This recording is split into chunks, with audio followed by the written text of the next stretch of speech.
Welcome to Silent Queen's Rise. I'm glad you're here. Now let's get into the story. She was 7 months pregnant, standing in the lobby of her husband's architecture firm when he told the receptionist she was the cleaning lady and to have her wait outside. He did not look at her when he said it. He was already turning back toward the glass conference room where his partners were waiting, straightening his cuffs, laughing at something one of them had said. The receptionist, a young woman named Brittany, who had met Cecily Okafor at 3 company Christmas parties, looked at the floor and said nothing. Cecily looked at her husband's back for 3 seconds. She did not call after him. She pressed one hand flat against the side of her belly, turned and walked back through the revolving door into the November cold. She stood on the sidewalk for a moment. The wind came off Lake Michigan at an angle that cut straight through her coat. She touched the small gold ring she wore on her right hand, not her wedding ring, a signet ring, smooth and plain, with a tiny engraved crane on the face that most people never noticed. Her grandmother had worn it for 40 years. Cecily had worn it for 12. She held it for 2 seconds between her thumb and forefinger. Then she pulled out her phone and sent a single text to a number saved only as W. The reply came in 40 seconds. Understood. She walked to the corner and got into the black car that appeared there 60 seconds later. The driver, a man named Jerome, who had worked for her family for 11 years, did not ask questions. He handed her a bottle of water and a folded wool blanket, without turning around, and pulled into traffic. Her husband, inside the glass conference room, was pitching a $40 million mixed-use development to a group of investors he had been courting for 8 months. He did not notice she was gone. He was too busy performing. He would not be performing for much longer. Her name was Cecily Okafor. To her husband, to his colleagues, to the architects and developers and city planners who filled his professional world, she was simply Cece, the quiet one, the supportive wife who showed up to galas and smiled and did not talk too much about her own work, because her own work, as far as any of them understood it, was unremarkable. She ran a small consulting firm. Urban planning, she said when asked, in a tone designed to end the conversation. People nodded and moved on. Nobody asked follow-up questions. This was exactly what she wanted. What none of them knew was that Cecily Okafor was born Cecily Ann Hartwell, the only grandchild of Dorothy Hartwell, who had spent 40 years quietly acquiring land. Not famous land. Not land with her name on it. Parking structures, transit corridors, commercial parcels in neighborhoods nobody wanted until everybody wanted them. Easements, air rights, the invisible geometry of cities that nobody thinks about until somebody needs to build through it. Dorothy had died when Cecily was 22 and left her an estate so carefully structured through trusts and holding companies that 3 different attorneys had told Cecily it would take years to fully understand what she owned. They were not wrong. It took Cecily 4 years to map it completely. By the time she was done, she understood that her grandmother had not just bought land. She had bought leverage. 17 parcels across the Chicago metro area, 6 of which sat directly in the path of proposed transit expansions. 2 easements without which a major North Shore development could not legally proceed. A ground lease on a parcel that 3 separate commercial real estate firms had been trying to acquire for a decade and could not, because the lease was held by a trust that did not advertise itself and did not respond to unsolicited inquiries. The consulting firm was real. The urban planning was real. Cecily had a master's degree from MIT and had spent 6 years working for the city before she started her own firm. And her firm's clients were real, and her work was genuinely good. But the firm was also a container for her grandmother's legacy. A way to stay close to the work Dorothy had done, without announcing what she was actually managing. She had never told her husband any of this. Not because she was deceptive, but because she had needed to know, before she told anyone, that the person she was telling it to would see her, and not the land. She had met Brandon Okafor at a fundraiser for affordable housing, which she had attended because affordable housing required exactly the kind of land assembly her grandmother had specialized in, and which she had continued building expertise in for a decade. Brandon had approached her at the drinks table and asked what she did. She had said urban planning, in the tone designed to end the conversation. He had not moved on. He had asked a follow-up question, and then another. And then they had talked for 2 hours about density bonuses and zoning variance timelines and the specific absurdity of Chicago's planned development process. And Cecily had thought, here is a man who sees the work. She was wrong about what he saw, but it took 3 years to understand that. They married quietly, a small ceremony with immediate family, which for Cecily meant 2 cousins and her grandmother's oldest friend, a woman named Vera, who wore a hat with a pheasant feather and cried during the vows. Brandon's family came in from Atlanta, a large, warm group who embraced Cecily immediately and called her daughter before she had earned the title, which she found both touching and slightly alarming. His mother, Diana Okafor, was a woman of considerable energy and strong opinions, who had decided within the first 15 minutes of meeting Cecily that Cecily would benefit from her guidance. She was not unkind. She was simply certain, with the specific certainty of a woman who has never doubted her own perceptions, that she understood the world better than most people in it. The marriage settled into a shape that Cecily recognized from the outside, but did not fully see from the inside until she was already deep inside it.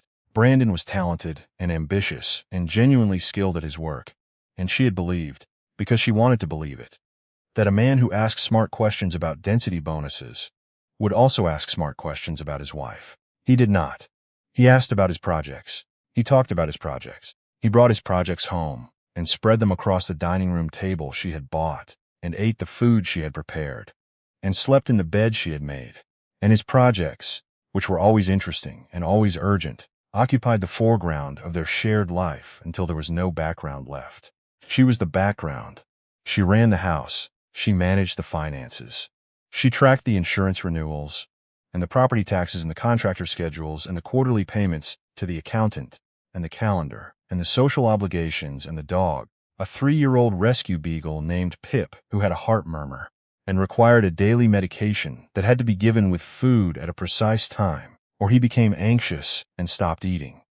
Pip was the first thing Cecily thought about when she packed the gray duffel bag she kept at the back of the guest room closet. She had packed that bag 2 weeks earlier, after the night Brandon had told her, with the mild impatience of a man solving a minor administrative problem, that her work was not a real career, and she should probably start thinking about what she was actually going to do once the baby came. He said this while she was reviewing a contract that represented more revenue than his firm had generated in its best quarter.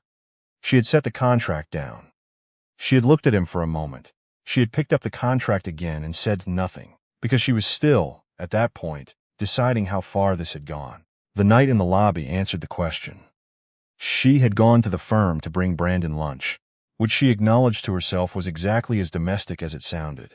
But she had been worried about him because he had not been sleeping, and she had, despite everything, not yet stopped caring about whether he slept. She had not called ahead. She walked in carrying a bag from the deli on Clark Street and asked for Brandon Okafor at the reception desk, and watched her husband glance across the lobby from 20 feet away, register her presence, and make a decision in approximately 2 seconds. That the decision he made was to describe her to the receptionist as the cleaning service. She replayed those 2 seconds on the car ride home. She was not crying. She was cataloging. The pregnancy had made her more visible and less visible simultaneously. Visible, because a 7-month pregnant woman is impossible to overlook physically. Less visible because Brandon had begun treating her as a condition to be managed, rather than a person to be considered. As though the pregnancy were something happening to his schedule, rather than something they had chosen together. He had missed 2 prenatal appointments. He had rescheduled the hospital tour 3 times. He had not yet assembled the crib, which had been sitting in its box in the nursery for 6 weeks, and when she mentioned it, he said he would get to it, as though it were a work task of medium priority. She had assembled it herself on a Tuesday afternoon while he was at a client dinner. It took 3 hours.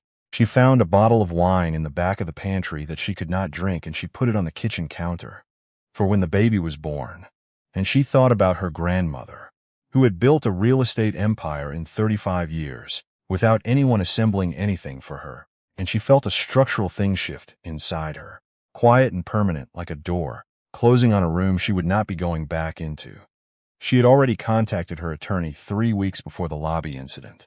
The paperwork was ready. She had been waiting, she realized afterward, not for permission, but for clarity. And the lobby had provided it with a precision that was almost useful. The gray duffel bag was in the car. Jerome had picked it up from the house while Brandon was at the office 2 days ago. Jerome had not been asked to explain himself.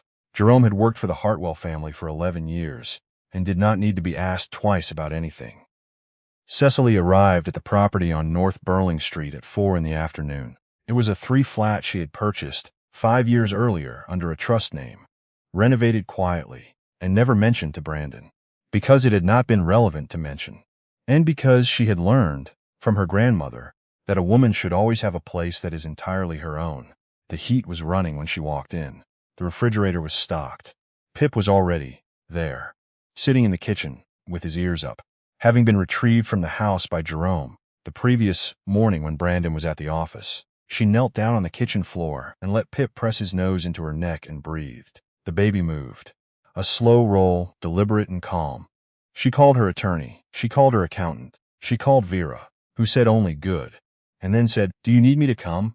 And Cecily said, "Not yet." And Vera said, "I'll be on the early flight if you change your mind," and hung up.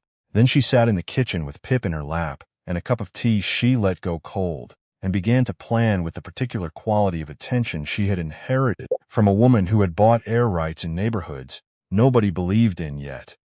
By the following morning, 5 things had been set in motion. The first was the filing of a formal complaint with the Illinois Department of Labor, documenting the lobby incident as workplace harassment, supported by a statement from Brittany, the receptionist, who had, it turned out, been waiting for someone to ask her what she had witnessed. The second was a full financial disclosure filing through her attorney, which established for the divorce record the complete scope of Cecily's assets, which were considerably more extensive than anyone at Brandon's firm had any reason to imagine. The third was a letter from her land trust's legal counsel to the development group pursuing Brandon's $40 million project, requesting a title review of the primary parcel. The parcel in question abutted an easement. The easement was held by a Hartwell family trust. The trust had never been asked about the development. It was being asked now. A title review of that kind, conducted properly, took a minimum of 60 days. The fourth was a call from Cecily's urban planning firm to the city planning office regarding a zoning variance that Brandon's project required. The firm noted certain documentation concerns and requested a meeting.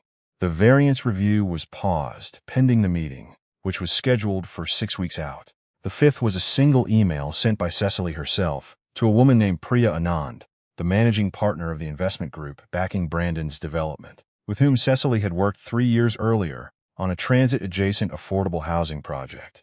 The email said, "Priya, I think it's time we caught up. Let me know when you're free this week." Priya replied in 4 minutes. "Tomorrow morning works. Everything okay?" Cecily wrote back, getting clearer every day.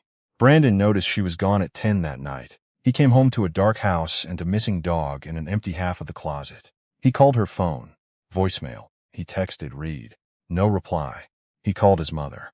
Diana said she probably just needed space. You know how she gets. She'll be back by the weekend. Brandon said she took Pip. Diana said that seems dramatic. Brandon said her prenatal vitamins are gone. Diana was quiet for a moment and then said, "Call your attorney in the morning." Brandon's attorney, a man he had used twice for contract disputes, reviewed the divorce filing the following afternoon and called Brandon immediately after. The call lasted 40 minutes. Brandon's portion of it consisted largely of silence and the occasional word that confirmed he was still on the line. The financial disclosure alone, the attorney said, would take months to fully assess. The asset structure was unlike anything he had encountered in a family law context.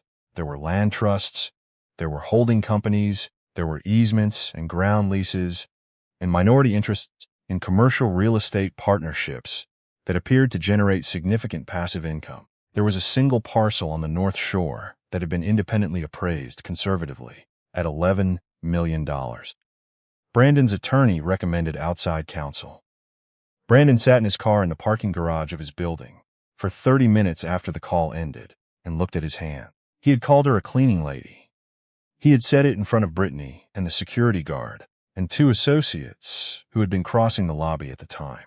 He had said it and turned away and not thought about it again until this moment, sitting in the parking garage, when he began to think about it very hard. The weeks after the filing moved with a quiet, grinding inevitability that Cecily watched from her kitchen on North Burling Street, with Pip on the floor beside her, and a legal pad covered in her grandmother's handwriting that she had found in the estate files and now kept on the kitchen table because it helped to see Dorothy's hand.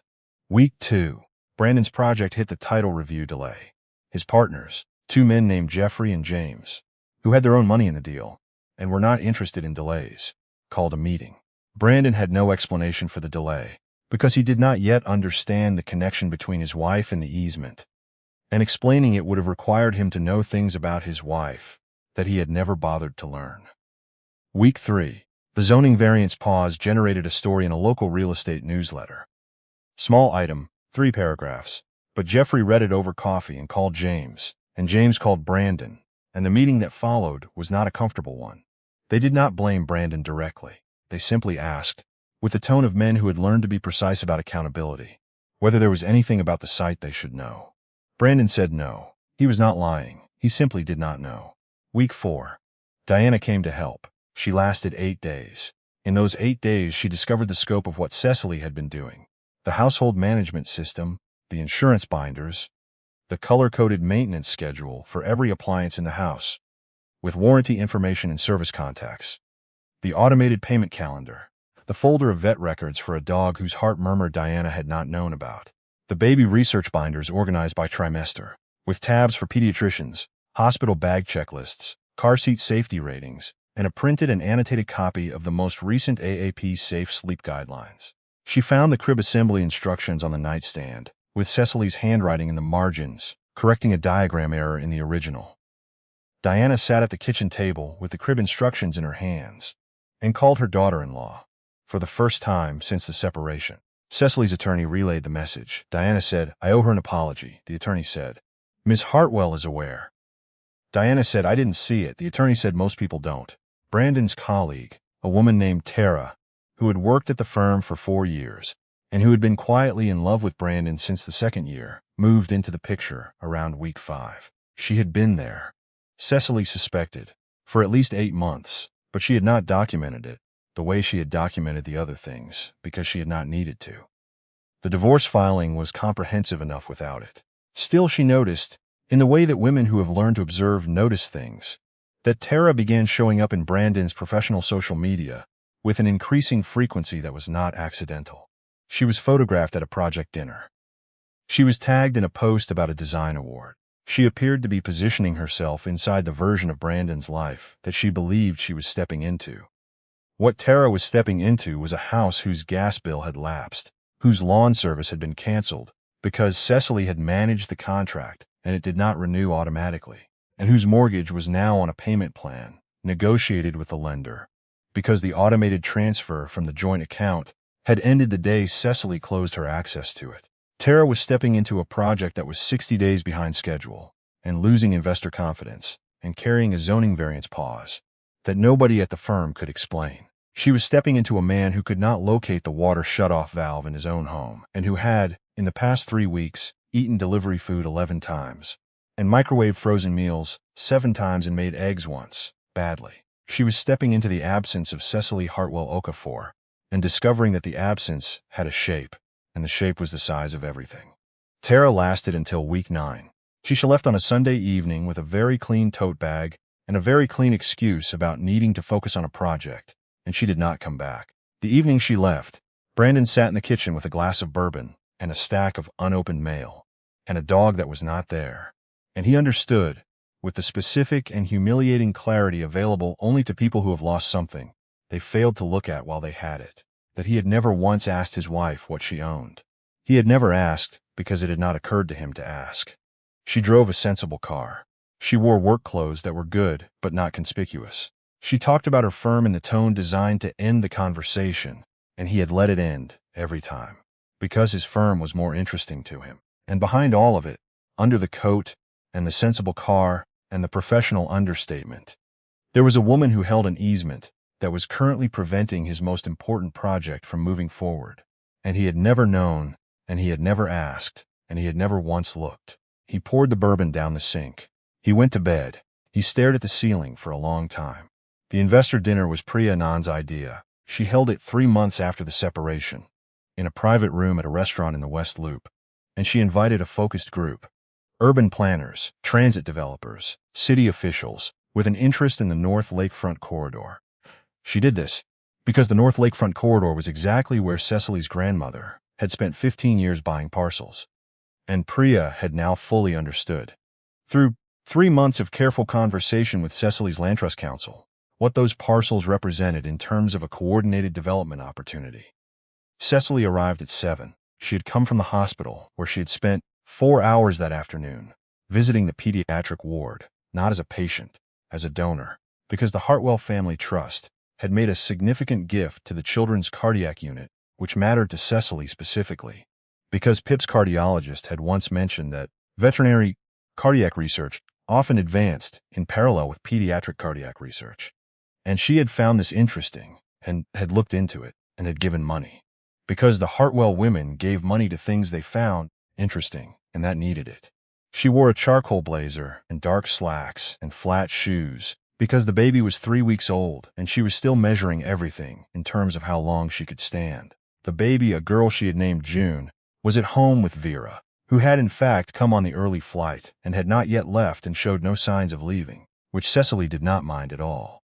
She wore the signet ring with the crane. She walked into the private room and shook hands with 8 people she had known professionally for years, and one woman she had never met, who introduced herself as a partner at a regional infrastructure fund, and one man who was standing at the far end of the room with his back to the door, and who turned when she walked in and became very still. Brandon had been invited by Jeffrey, who had met Priya through a mutual contact and had not known that the dinner had anything to do with Cecily until he saw her walk in, at which point his expression shifted through a rapid sequence of emotions that Cecily did not bother to catalog. Brandon looked at her. He looked at the room. He looked at the way the infrastructure fund partner crossed towards Cecily immediately and said, "I've been wanting to meet you for 2 years," in the tone of someone for whom this was a significant professional moment. He looked at the program on the table, which listed Cecily Hartwell Okafor as the evening's featured collaborator. He looked like a man discovering for the first time that the floor he had been standing on was a bridge someone else built. Cecily greeted him once, briefly, across the table. She said his name. She moved on. She sat down. She talked for the next 2 hours about her grandmother's land and what it was for, and the specific and unglamorous work of urban planning as an act of long-term public investment, and what the North Lakefront corridor could become if the right people made the right decisions over the next 10 years. She talked about her grandmother, the way she always talked about Dorothy, with precision and without sentiment, because Dorothy would have found sentiment inefficient and precision a compliment. She did not look at Brandon again. At the end of the evening, when the table was clearing and the infrastructure fund partner had exchanged cards with Cecily's attorney, and Jeffrey was standing at the bar looking quietly devastated, Brandon crossed the room. He stopped beside her chair. He looked at June's photo on her phone lock screen, a picture she had not hidden. He said, "I should have asked." Cecily looked at the photo for a moment. She thought about the lobby in the cold, and the way Jerome had handed her a water bottle without being asked. She thought about the crib she had assembled alone, and the wine she had put on the counter for afterward, and the morning she had woken up at 5 and driven to the North Shore parcel in the dark and stood on the ground her grandmother had bought 40 years ago, and understood that some things are inherited not as gifts, but as obligations, and that she had been treating this one as a secret when it was actually a responsibility. She looked up at Brandon. His face was the face of a man who had just learned that the questions he did not ask were more expensive than any he had. She said, "You're right. You should have." She picked up her coat. She said good night to Priya and the infrastructure fund partner and the city official who had once approved a variance on one of Dorothy's earliest acquisitions, and did not know the woman he was saying good night to was Dorothy's granddaughter. She walked out of the restaurant into the November air, which was cold and clear and smelled like the lake. Jerome was at the curb. She got in. She asked him how Vera was doing with June. He said Vera had taught June a song that she was fairly sure was not an appropriate song for a 3-week-old, but June seemed to find it very interesting. Cecily laughed, which was the first time she had laughed in several weeks, and it felt like something unlocking. She was not angry. She had been angry for a period of time that she had allowed because it was useful, and then set aside because it was not. She was not sad, exactly, though the sadness came in unexpected moments, and she had learned to let it arrive and leave without holding on to it. She was not interested in revenge in the dramatic sense, because the dramatic sense was not what her grandmother had taught her. Dorothy had not bought a single parcel to punish anyone. She had bought them because she saw what they could become and she was willing to wait. That was the inheritance, not the land. the patience, the clarity, the willingness to build something real in the quiet and let the noise sort itself out. Brandon's project, as of November, was pending a settlement in the easement review. The terms were not punitive. They were fair, which meant they required significant concessions, and a redesign that pushed the timeline by 14 months and required his partners to renegotiate their financing. Jeffrey and James remained in the project, but under terms that redistributed equity in ways that were uncomfortable for Brandon. Tara had taken a position at a different firm. Diana had sent a card, a real card, handwritten, with a specific apology for specific things she had done, which Cecily read twice and kept in the kitchen drawer alongside the legal pad with Dorothy's handwriting. On a Sunday in December, Cecily sat on the back porch of the house on North Burling Street with June in her lap, and a cup of coffee going cold on the railing beside her, and Pip asleep on her feet, his medication given correctly, at the right time, with food, and the sound of Vera doing something in the kitchen that involved commentary she was providing to no one in particular. The city stretched out below the hill in the direction of the lake, the transit corridors, the parcels, the easements, the invisible architecture of what her grandmother had built and what she was building now. June reached up and grabbed the signet ring. Her fingers closed around the small gold crane with the fierce, absolute grip of a person encountering something for the first time and deciding immediately that it belongs to her. Cecily looked at her daughter's hand on the ring that her grandmother had worn for 40 years. She thought about the lobby. She thought about the cold sidewalk and the 2 seconds it had taken Brandon to make his decision.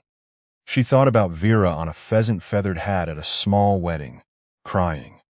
She thought about Jerome handing her a water bottle without being asked. She thought about the morning on the North Shore parcel before dawn, standing on ground that nobody had believed in, until someone patient enough to wait made it worth believing in. She thought about the specific, unglamorous work of building something that lasts, and the fact that the people who do that work are almost never the ones who get introduced at the beginning of the room. They are the ones the room is built around. June released the ring and reached for the winter light instead. Cecily lifted her daughter up into the pale December sun and felt the weight of everything she carried settle into the shape it had always been moving toward. She had built in quiet for 38 years. She would keep building, and the things she built would still be standing long after the noise from people who had never thought to ask a single real question about her had faded completely into the air. The quietest woman in the room is not always the one with the least to say. Sometimes she is the one who owns the ground the room is standing on, and when she decides to walk out, the room does not follow her. It falls.